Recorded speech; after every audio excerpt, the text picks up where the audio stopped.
বাংলাদেশ কার্গোটালার বাল্কের শ্রমিক ইউনিয়নের কেন্দ্রীয় কমিটির সাংগঠনিক সম্পাদক আমি মুন্সিগঞ্জ শাখা সভাপতি মোহাম্মদ জিয়াউর রহমান জিয়া।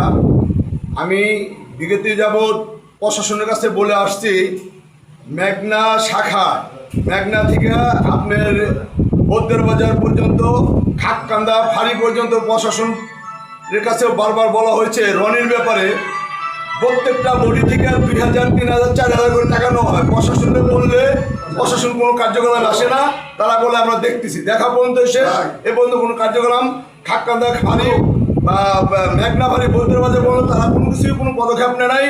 কারণ এসপি এটা জানে, এসপি নলেজে দেওয়া আছে, তার ব্যাপারে কোনো পদক্ষেপ পর্যন্ত নেওয়া নেই। প্রত্যেকটা ফাঁড়ির প্রত্যেকটা বলগেটের শ্রমিকরা আমাদের বহুত নির্যাতিত হচ্ছে। 1,500 টাকা, 2,400 টাকা, 3,000 টাকা, 4,000 টাকা বন্ধ না, ফাঁকপালি 5,000 টাকাও নেয়, মাধ্যমিক বন্ধ টর্চারিং করে।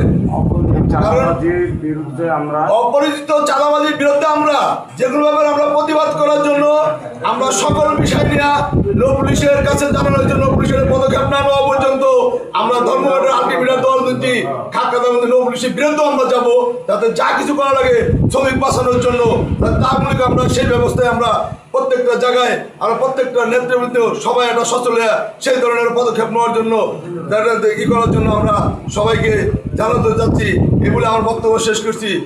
বাংলাদেশ কার্গোটালা বাল্কের শ্রমিক এক হোক, সবাই মিলে জীবিত হোক।